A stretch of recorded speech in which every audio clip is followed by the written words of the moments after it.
दोस्तों, क्या आप जानते हैं कि जो रियल एस्टेट में इन्वेस्टर पैसा लूज करते हैं उसका सबसे बड़ा दोस्तों कारण क्या है। और उसका दोस्तों कारण ये नहीं है कि रियल एस्टेट में पैसा लगाया और रियल एस्टेट मार्केट डाउन हो गई या सरकार बदल गई या इकोनॉमी साइकिल नहीं चली। द बिगेस्ट रीजन एक रियल एस्टेट इन्वेस्टर पैसा गवाता है रियल एस्टेट में क्योंकि वो गलत बिल्डर के साथ पैसा इन्वेस्ट कर देता है और उसके खून पसीने दोस्तों कमाई जो है वो डूब जाती है क्योंकि वो रियल एस्टेट बिल्डर उस प्रोजेक्ट को बना नहीं पाता और वो पैसा डूब जाता है। दोस्तों, नोएडा मार्केट की अगर बात करूं तो दोस्तों नोएडा वो सिटी है जिसने लाखों इन्वेस्टर को पैसा बना के दिया है। मींस लाखों लोगों ने नोएडा रियल एस्टेट मार्केट से एक्चुअली पैसा बनाया है। People have created wealth. लाखों लोगों ने अपना घर बसाया है नोएडा में जाके और वहीं उसी टाइम पे दोस्तों लाखों लोगों ने नोएडा रियल एस्टेट मार्केट पैसा गवाया है और डुबोया है। तो दोस्तों इसी एपिसोड में बात करूंगा। इस सीरीज का नाम है सावधान इन्वेस्टर। इसे बात करूंगा 5 वो नोएडा के बड़े डेवलपर, बड़े बिल्डर जिनका बहुत बड़ा नाम होता था एक टाइम पे और आज वो पूरी तरह मार्केट से बाहर हो चुके हैं, बैंकरप्ट हो गए। उनके जो प्रोजेक्ट्स हैं वो एनसीएलटी में चले गए और इन्वेस्टर्स को आज भी उनको वो पैसा रिकवर नहीं हुआ है।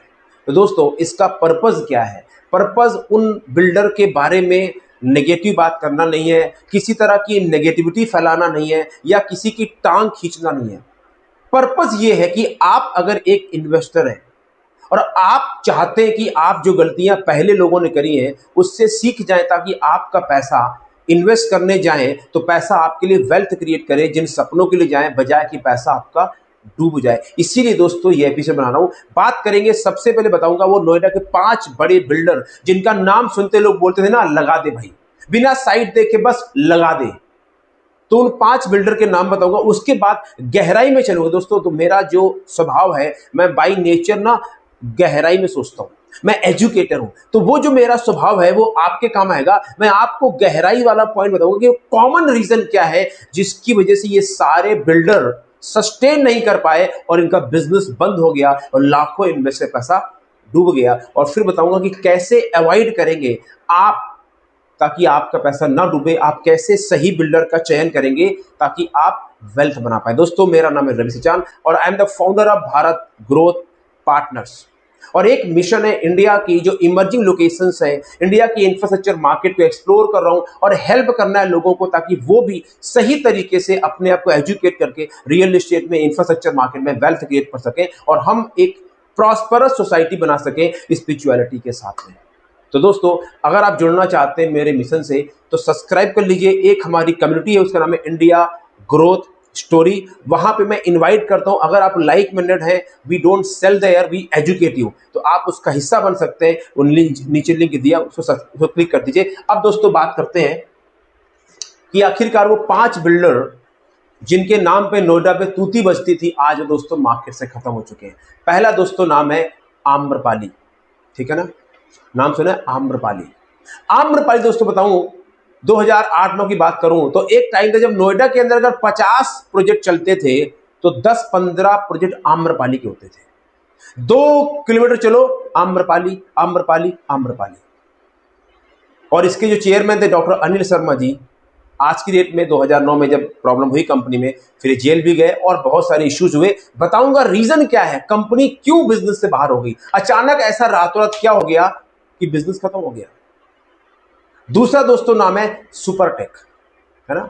एक टाइम था जब नोएडा में सुपरटेक और आम्रपाली, इन दोनों बिल्डर ने पूरी मार्केट, क्योंकि मैं दोस्तों 2008-9 की बात करूं तो मैं उस समय रियल एस्टेट मार्केट में नया नया था और मैं रियल एस्टेट फुल टाइम नहीं कर रहा था। मैं उस इंडस्ट्री में आ चुका था और मैं बहुत सीख रहा, बिल्कुल बच्चा था, आज भी सीख रहा हूं। तो मैं इन बिल्डर के ऑफिस जाया करता था, लोगों से बात करता, तो मैं समझने का भाई हो क्या रहा है। तो दोस्तों जब जाते थे इनके ऑफिस में आम्रपाली सुपरटेक तो एक साथ 50-50 रियल एस्टेट के ब्रोकर बड़ी बड़ी गाड़ी से घूमते थे और इतनी बड़ी बड़ी बातें, मतलब प्रैक्टिकल बातें दोस्तों नहीं होती थी। पता लगा 20% कमीशन दे रहे हैं अपने ब्रोकर को, है ना। तो दोस्तों दूसरा जो नाम है सुपरटेक, इसके फाउंडर है मिस्टर वरुण अरोरा जी, जिनके ऊपर भी केसेस हुए, कई बार जेल भी जाना हुआ और बहुत सारी चीजें हुई हैं। बात करूंगा कि क्यों ये बिल्डर बिजनेस से बाहर हो गए, ठीक है। तीसरा दोस्तों नाम आता है जेपी ग्रुप, राइट। ये बड़ा नाम है जेपी एसोसिएट, जिन्होंने नोएडा के अंदर जेपी विश टाउन बनाई, नोएडा की सबसे बड़ी विश टाउन लेके आए, जिन्होंने यमुना एक्सप्रेस हाईवे बनाया, और यही यमुना एक्सप्रेस हाईवे इनके गले का हड्डी बन गया, जिसकी वजह से बताऊंगा कि कंपनी बिजनेस से बाहर की, इतना बड़ा नाम, और आज जेपी ग्रुप को किसने खरीदा, सारी बातें करूंगा। नंबर 4 दोस्तों है 3C ग्रुप। ये 3C ग्रुप जो है ये लोटस ग्रुप के नाम से मशहूर था, और ये ग्रीन बिल्डिंग कॉन्सेप्ट में काम करते थे, और अच्छा 2-3 प्रोजेक्ट उन्होंने काम किए, 2-3 बिल्डिंग अच्छी बनाई, उसके बाद में बिजनेस इनका नहीं चला, मार्केट से गायब हो गए। और 5वां नाम है यूनिटेक। आप सब जानते हैं यूनिटेक दोस्तों वो बिल्डर है जिसने गुड़गांव के अंदर, अगर डीएलएफ के बाद में कोई दूसरा नाम था वो था यूनिटेक, क्योंकि यूनिटेक ने गुड़गांव के अंदर साउथ सिटी पूरा बसाया और काफी अच्छा काम किया, और गुड़गांव में काफी सारी बिल्डिंग बनाई, लेकिन नोएडा मार्केट में आके पूरी तरह फेल हो गए। हालांकि आज के दिन यूनिटेक नोएडा हो या गुड़गांव पूरी तरह रियल एस्टेट मार्केट में फेल हो चुके हैं। दोस्तों ये 5 नाम है। अब आपके मन में ये आएगा, हाँ रवि ये सारे बड़े बिल्डरों के नाम हैं, मैं जानता हूं इनके बारे में, या मेरे जानकार ने, या हो सकता है आपने, या आपके किसी जानकार ने, चाचा ने, ताऊ ने, मौसिया ने, किसी ने पैसा लगाया हो और उसका पैसा फंस गया हो क्योंकि केस चला हो एनसीएलटी में। तो दोस्तों अब सवाल ये होता है, तो दोस्तों आखिर ऐसा क्या हो गया कि रातों रात ये सारे के सारे प्रोजेक्ट, सारे के सारे बिल्डर जिनके नाम पे नोएडा में तूती बोलती थी, लोग गर्व महसूस करते थे, और बिजनेस से बाहर हो गए। आइए चलते दोस्तों गहराई में चलते हैं, एक एक की बात करेंगे, मुद्दे की बात करेंगे। तो सबसे पहले समझिए दोस्तों, जैसे सफलता दोस्तों रातों रात नहीं आती है ना, ऐसे ही जब कोई आदमी सफल हो जाता है तो रातों रात फेल भी नहीं होता। मैं फिर बोल रहा हूं, जैसे success comes after lot of hard work, dedication and patience, ऐसे दोस्तों फेलियर भी ना वो रातों रात नहीं होती है। वो फेलियर एक गलत डिसीजन का नतीजा होता है जो पहले लिया जाता है, लेकिन उसका रिजल्ट आता है कई सालों के बाद में। यही हुआ इन बिल्डर के साथ में। समझते एक एक पॉइंट, आखिरकार क्या गलती करी, आम्रपाली ने क्या किया। आम्रपाली ने मिसमैनेज किया इन्वेस्टर के फंड्स का, और गलत तरीके से पैसा इन्होंने मार्केट से उठाया। समझिए कैसे पैसा, उसको बोलते हैं प्रोफाइल फंडिंग। मेरा थोड़ा मार्कर नहीं चल रहा, मान लीजिए मैं हूं ए आदमी, मैं ए हूं, तो क्या दोस्तों चलता था, आम्रपाली के जो लोग प्रॉपर्टी बेचते थे, बोलते भैया रवि जी अगर आप नौकरी करते हो ना, आप अपनी इनकम दे दो, इनकम प्रूफ, आपको एक प्रॉपर्टी एलोकेट करी जाएगी, और 3 साल के बाद में वो बिल्डर आपसे 150% या 2 गुना दाम पे प्रॉपर्टी बिल्डर आपसे वापस खरीद लेगा। मतलब क्या है, मेरे जो लोन की capacity, that's called profile funding, मेरे नाम से बैंक से पैसा लिया जाता था, और उस पैसे को मिसमैनेज करके उसी पैसे को कहीं और डाइवर्सिफाई किया गया, किसी और बिजनेस में, किसी और वेंचर में। That's called profile funding, mismanagement of funds and over grid.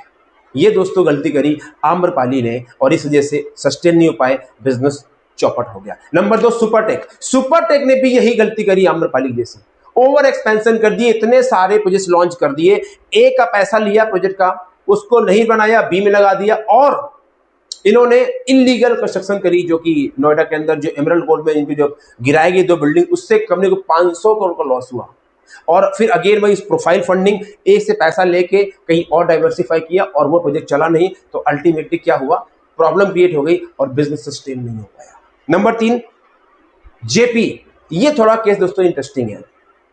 JP Jayaprakash associate, जो कि बाई प्रोफेशन एक इंजीनियर है और एक अच्छे व्यक्ति थे, ईमानदारी से काम करते थे, लेकिन क्या हुआ, इन्होंने एक गलती करी, लालच आ गया, अपने आप को ओवर डाइवर्सिफाई कर दिया।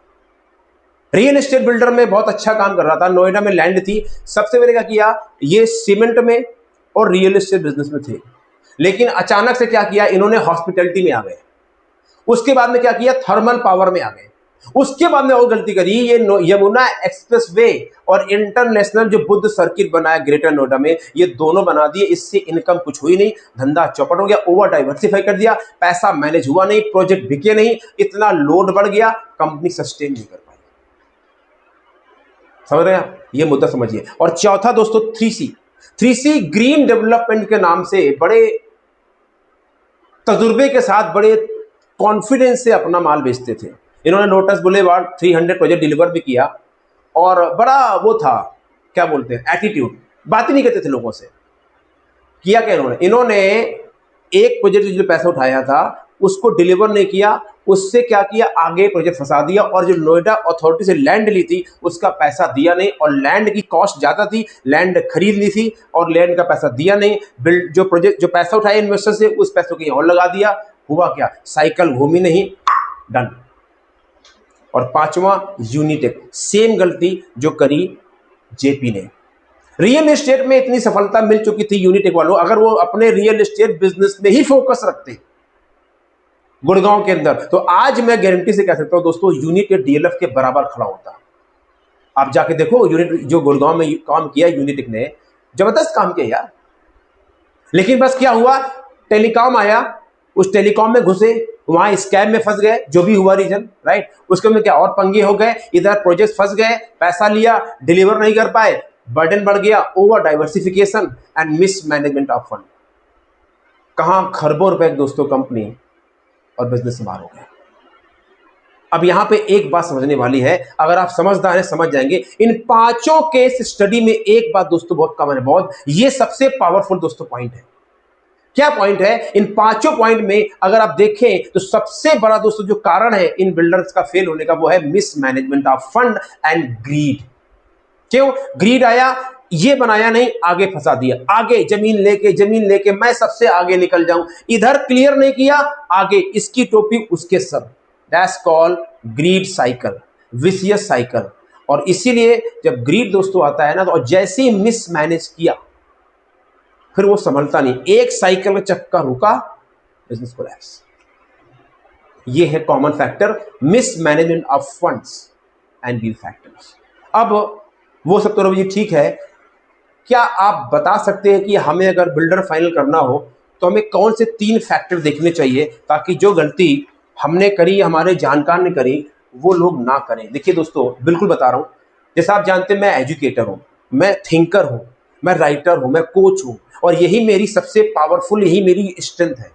हमारे जो और काउंटर पार्ट्स है रियल एस्टेट में, वो अपना टाइम इन्वेस्ट करते हैं लीड बनाने में और प्रॉपर्टी बेचने में। हम वही टाइम इन्वेस्ट करते हैं लोगों को एजुकेट करने में और रिसर्च करने में। हमारे जो इन्वेस्टर है वो अपने आप हमारे पास चल के आ जाते हैं। मॉडल अलग अलग है, सबका अपना करने का तरीका अलग है। तो आप जुड़ना चाहते हैं हमारे मिशन से, नीचे लिंक दिया हुआ कम्युनिटी का, उसका हिस्सा बने, वहाँ एजुकेट करते हैं। और इस शो को इसको सब्सक्राइब कर लीजिए और शेयर करें अपने 5 लोगों को, ताकि वो लोग भी बच सकें ऐसे गलत डिसीजन लेने से, ताकि उनका पैसा वेस्ट ना हो। नंबर 1, जब आप किसी रियल एस्टेट प्रोजेक्ट को एनालाइज करते हैं तो ऑफ कोर्स रियल एस्टेट के एडवाइजर, ब्रोकर, ऐसा नहीं है कि सारे रियल लोग झूठ बोलते हैं, ऐसा नहीं है, सच बोलते हैं, पर फिर भी आप उनकी बातों के साथ में अपना भी वेरिफिकेशन करें। मतलब क्या, बिल्डर की जो एक्सटर्नल सक्सेस है उससे आप बहुत ज्यादा इन्फ्लुएंस ना हो कि बिल्डर्स का ऑफिस कितना बड़ा है, बिल्डर्स के जो ओनर है उनके पास कौन सी कार है, उनको कौन सा अवार्ड मिला है, ये सब एक्सटर्नल बातें होती हैं, उससे कुछ फर्क नहीं पड़ता। जो एक हीरानंदानी जी मुंबई के बहुत बड़े डेवलपर, वो खुद कह रहे हैं कि भैया बिल्डर को चेक करना हो तो उसकी साइट पे जाकर उसकी बिल्डिंग देखो जाके, do not check the builder वो क्या बोलता है इंटरव्यू में आके। तो सिमिलरली दूसरा, आम्रपाली के कौन थे ब्रांड एम्बेसडर, महेंद्र सिंह धोनी जी, बड़ा रिस्पेक्ट करता हूं, लेकिन धोनी साहब को थोड़ी पता ये बिजनेस कैसे चलता है रियल एस्टेट का। तो उसका ब्रांड एम्बेसडर कौन है, धोनी है, विराट कोहली, सचिन है, भैया कोई मतलब नहीं है, वो तो हो जाएंगे साइड, आप फंस जाओगे। इसलिए ब्रांड एम्बेसडर, कंपनी का ऑफिस कितना बड़ा है, कंपनी की क्या बातें, do not trust on this thing, external बातों मत आओ, हम ही गलती करते हैं, राइट। नंबर 2, दूसरा, अगर आप बिल्डर को चेक करना चाहते हैं तो आप ये देखो कि बिल्डर की स्पीड ऑफ ग्रोथ कितनी है। मतलब क्या है, बिल्डर कितनी तेजी से ग्रो कर रहा है। अगर वो 3 साल के अंदर उसने 20 प्रोजेक्ट लॉन्च कर दिए, भाई साहब कुछ गड़बड़ है। ये रियल एस्टेट के अंदर भी है, सीमेंट में है, हॉस्पिटैलिटी में भी है, हर धंधे में है, हर जगह चमक रहा है। मतलब अगर उसकी ग्रोथ अब बहुत ज्यादा है, स्पीड बहुत ज्यादा है, मतलब क्या है, हाईवे में चल रहा है, ठुकेगा। बॉस एक रियलिस्टिक ग्रोथ ही लेना चाहिए। कोई बोले 1 साल में पैसा डबल है, अनरियलिस्टिक है यार। तो अगर कोई रियल एस्टेट कंपनी आई है और वो दनादन प्रोजेक्ट लॉन्च कर रही है, सोल्ड आउट, बना कुछ नहीं रहा, बेचो, वही जो उन्होंने बटोरो, भैया सावधान, ऐसे लोगों से दूर हो जो बहुत तेजी से ग्रो कर रहे हैं। मैं कहता हूं आपको साल में 15%, 20% मिल जाए बजाय 30% के, लेकिन सेफ चलो। पहला रूल होता है इन्वेस्टमेंट का, डोंट लूज योर मनी। मैं इस फिलॉसफी को बिलीव करता हूँ। नंबर 3 सबसे इंपॉर्टेंट है। अगर आप बचना चाहते हो, आप रियल एस्टेट बिल्डर को बोलो, boss I want to see your financial numbers, asset and liability. सबकी रिपोर्ट्स आती हैं दोस्तों, उनकी एनुअल फाइनेंशियल रिपोर्ट्स होती हैं। आप किसी सीए से मदद लो, 10,000 रुपए सीए को दे दो यार, 15,000 20,000 रुपए, और उनसे चेक करा लो। आप लाखों करोड़ रुपए लगाते हो। या अगर आपका रियल एस्टेट जो ब्रोकर है, जो एडवाइजर है, उसको बोलो बॉस मुझे बिल्डर्स के फाइनेंशियल नंबर बता के दो। और अगर आपका ब्रोकर नहीं बताता है, उस ब्रोकर के साथ काम मत करो। बहुत मार्केट में ब्रोकर हैं जो ऑनेस्टी से आपको सब बता के देंगे, और हमारे साथ जो लोग जुड़ते हैं हम उनको बताते हैं कि बिल्डर की फाइनेंसर्स ये है।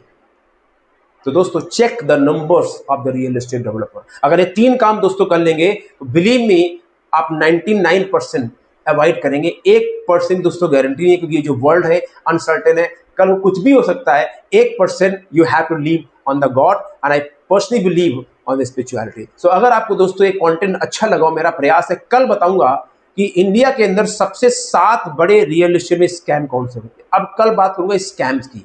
आज तो मैंने बताया, ये बताऊंगा कि सबसे बड़े स्कैम कौन से हुए, ताकि आप उस स्कैम का हिस्सा न बने। Become part of this programme and join me on my mission. Thank you very much, take care, God bless, Hare Krishna.